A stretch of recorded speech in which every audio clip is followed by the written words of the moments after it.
আসসালামু আলাইকুম। দর্শকের কথা অনুষ্ঠানে আপনাদের সকলকে আমন্ত্রণ জানাচ্ছি।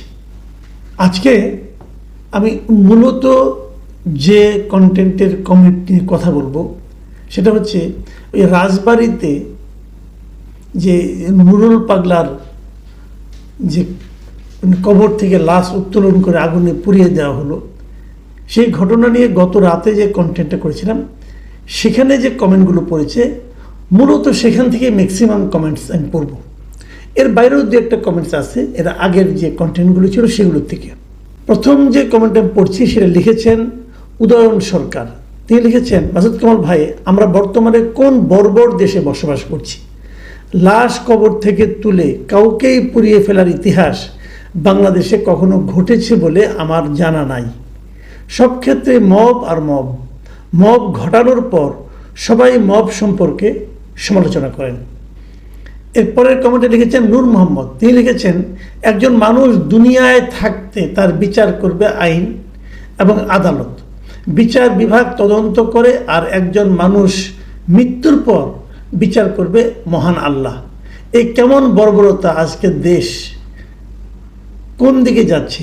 এর বিচার কে করবে? নূর মোহাম্মদ সাহেব, আপনার মন্তব্যটা পড়লাম। একটা কথা বলি, এই যে মন্তব্যটা আপনি লিখেছেন মাঝখানে দাড়ি কমা কিচ্ছু দেননি, যে কারণে আমার পড়তে একটু সমস্যা হয়েছে। তো দাড়ি কমাটা যদি আপনারা সবাই ব্যবহার করেন তাহলে আমার জন্য পড়াটা সুবিধা হয়, নাহলে অনেক সময় কিন্তু অর্থ পাল্টে যায়। এরপরের কমেন্টটা আছে হালিম খান। তিনি লিখেছেন, মাসুদ ভাই সালাম নেবেন। গতকাল থেকে এই ভিডিও দেখার আগ পর্যন্ত মনটা খারাপ ছিল, কারণ এই বিষয়টা নিয়ে আলোচনা দেখিনি। আজকে দেখে ভালো লাগলো। যাই হোক মাসুদ ভাই, 40 বছর জীবনে এমন একটা দৃশ্য দেখার বাকি ছিল, তাও আল্লাহ দেখাইছে।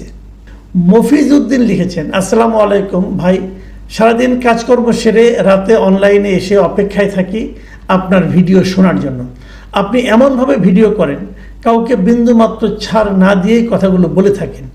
যদিও আমি একটা দলকে প্রচণ্ডভাবে ভালোবাসি, পছন্দ করি, অর্থাৎ আমি একটি দলের সমর্থকও বলতে পারেন, তখন আরও ভালো লাগে যখন আপনি আমার প্রিয় দলেরও কোনো ভুল ত্রুটি থাকলে সেই দলের বিরুদ্ধে কথা বলতে ভুল করেন না। আজ আমিরে জামাত সাহেব বললেন ক্ষমতার চাবি নাকি ওনারা কাউকেই দিবেন না। আমার প্রশ্ন হচ্ছে, চাবি কি তাহলে আমিরে জামাতের হাতে? ভাই মফিজুদ্দিন সাহেব, আপনার প্রশ্নটা কিন্তু একেবারেই যথাযথ। যে এই প্রশ্নটা আমার মনেও জেগেছে। উনি যে বলছেন যে কাউকে দেবেন না, তাহলে উনি দেবেন কি দেবেন না এটা কি খুব বেশি একটা ম্যাটার করে? দেখি ওনার হাতে থাকলে এটা হয়তো গুরুত্বপূর্ণ হতো, আর যদি ওনার হাতে থাকে তাহলে উনি দেবেনই বা কেন? তবে চাবিটা কার হাতে আছে আমরা হয়তো সামনে নির্বাচন তো ঘনিয়ে এসেছে, আমরা হয়তো টের পাব। রূপক বিশ্বাস লিখেছেন, মাসুদ ভাই, আপনাকে আমি আপনার সব পর্বে কমেন্ট করি, কিন্তু দুঃখের বিষয় আপনি আমার একটা কমেন্টও পড়েননি। ভাই অনেকেই তো কমেন্ট লেখে, আসলে সব কিন্তু পড়া হয় না। আমি ওই সাবজেক্ট অনুযায়ী ধরি। ধরেন একই বিষয়ে একই ব্যাপারে একই ধরনের হয়তো 10টা কমেন্ট আছে, সেখান থেকে যে কোনো একটা র্যান্ডমলি নেই। সেভাবে হয়তো আপনি বাদ পড়ে গেছেন। তো আপনি একটা বিষয়ভিত্তিক কমেন্ট করবেন, আশা করি পরবর্তী কোনো একটা পর্বে সেটাকে পড়া যাবে। সাফায়েত হোসেন লিখেছেন, জামাত ইসলাম তাদের মিথ্যা বলা জায়েজ আছে, এই জন্য তারা অস্বীকার করেছি। ধন্যবাদ, অস্বীকার করেছে। মামুন লিখেছেন, মামুনুল হক, আজাহারি, সব বড় বড় আলেমরা এই বিষয়ে কথা বলছে না কেন? এটা অবশ্য আমারও প্রশ্ন। আমি ওনাদের দু একটা মন্তব্য খোঁজার চেষ্টা করেছিলাম যে এই রাজবাড়ির ঘটনায় ওনারা কোনো কমেন্ট করেন কিনা, আমি এখনো পাইনি। শিল্পী দাস লিখেছেন, এই ঘটনা সারা বিশ্বে প্রথম ঘটনা, এই জন্য সরকার এবং আপনাকেও নোবেল দেওয়া হোক। ভাই আমাকে কেন নোবেল দেবেন? এটা তো আমার কিছু কোনো ভূমিকা নেই। ইংলিশ রাইমস ফর কিডস লিখেছেন, আমি আপনার শেষ কথাটা মানলাম।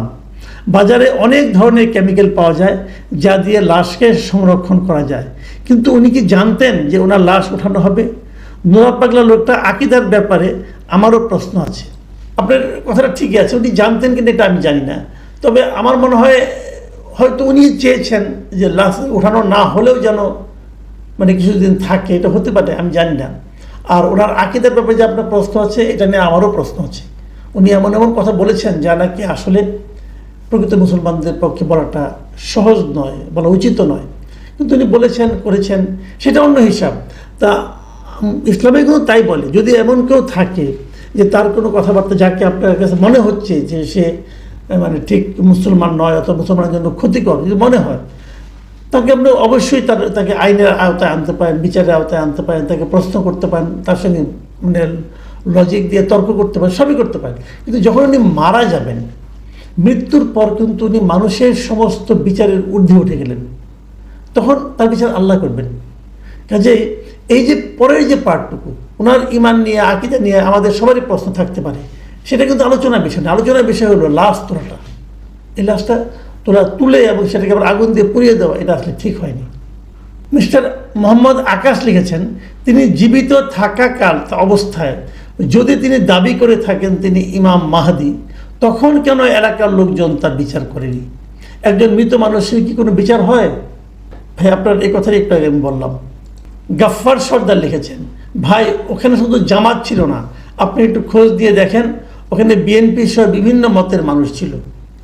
এটা হতে পারে, এটা আমাকে অনেকে বলেছেন, তো আমার আসলে বিএনপির পার্টটুকু বলা উচিত ছিল, কিন্তু আমি ওখানে বিএনপির কাউকে, যেহেতু রাজবাড়ির ঘটনা, আমি তো সবাইকে চিনব না, কাজে আমি এই জন্য ওনাদের নাম করে বলিনি।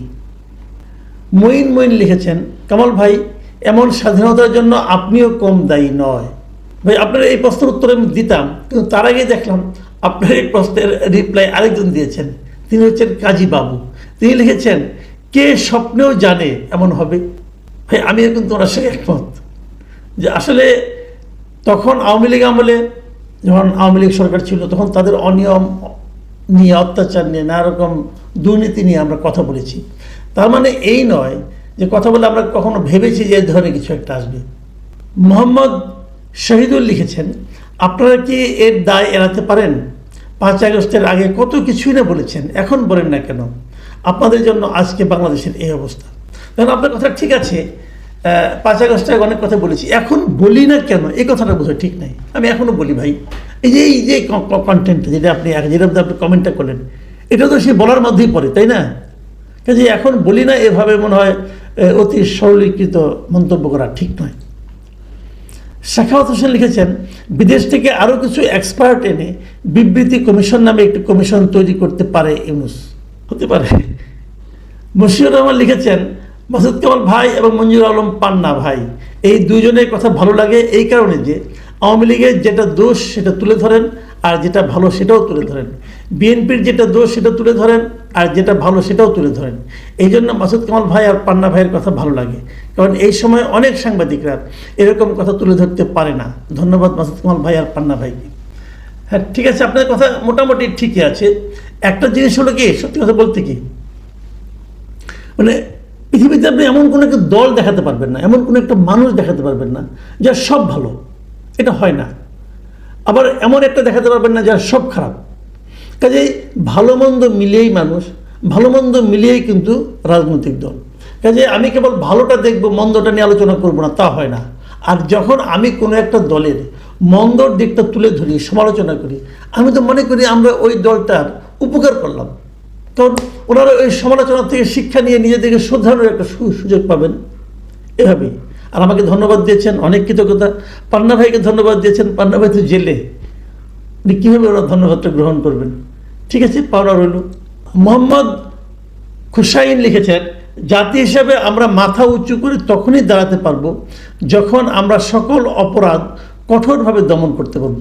আপনি একদম ঠিক বলেছেন যে বিচার যখন নৈর্ব্যক্তিকভাবে হবে, মানে কার বিচার হচ্ছে, লোকটাকে তাকাবে না, তার কাজটার দিকে তাকাবে।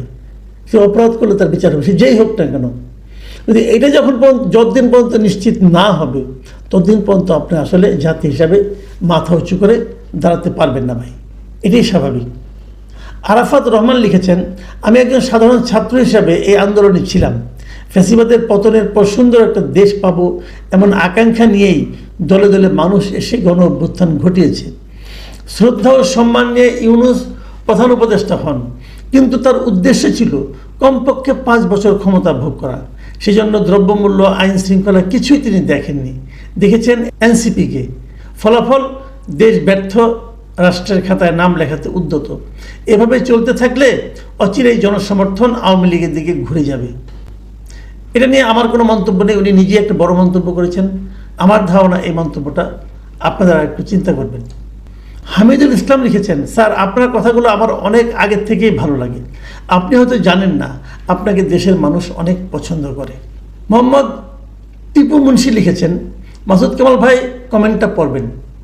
আপনি বিএনপির উপর কোনো হামলা হলে বিচলিত হয়ে যান, বিএনপির জন্য আপনার প্রাণ কাঁদে, কিন্তু আপনার সাথী ভাই মঞ্জুরুল আলম পান্না পুলিশ যেভাবে তাকে অত্যাচার করতেছে তার ব্যাপারে আপনি বজ্র কণ্ঠ হলেন না।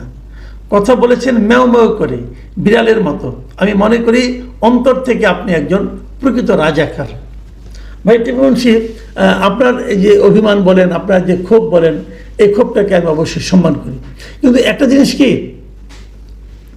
আমি আমার মতো করেই কথা বলি সব ক্ষেত্রে। আমার নিজের ক্ষেত্রেও কথা বলি, আমার নিজের ভাইয়ের ক্ষেত্রেও কথা বলি, আমার নিজের যিনি সাথী সঙ্গী তার ব্যাপারেও বলি, যাকে আমি চিনি না তার ব্যাপারেও বলি।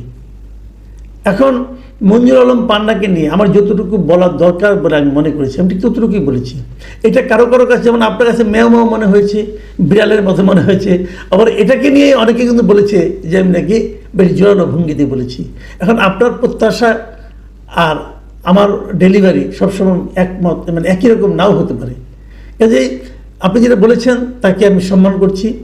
আমি যেটা করেছি সেটাও আমি বুঝেই করেছি বলে আমি মনে করি। আমি এটাও মনে করি মঞ্জুর আলম পান্নার মুক্তির জন্য তার প্রতি রাষ্ট্র যে অবিচার করেছে সেটা নিয়ে আমি যতটা বলেছি তার অর্ধেক বোধহয় আর কেউ বলেনি। যে আমার দিক থেকে আমি নিজের কাছে পরিষ্কার। তারপরে আরও বলতে পারলে হয়তো ভালো হতো, কিন্তু তখন আবার আপনারাই বলতেন যে নিজেদের কথাই কেবল বলেন, অন্যদের কথা বলেন না। কাজে এদিক ওদিক সব দিক মিলিয়েই কথা বলতে হয়। প্রিয় দর্শক, এই ছিল আজকের দর্শকের কথা। আপনারা আগামীতে এ ধরনের আরও মন্তব্য করুন। আমরা চাই যে প্রশংসা তো করবেন, ঠিক আছে, প্রশংসা শুনতে ভালোই লাগে, কিন্তু তারপরেও আমি বলবো যে সুনির্দিষ্ট পয়েন্ট ধরে কথা বললে আমাদের জন্য আলোচনাটা আরও প্রাণবন্ত হবে। সবাই ভালো থাকবেন। এখন এ পর্যন্তই। আল্লাহ হাফেজ।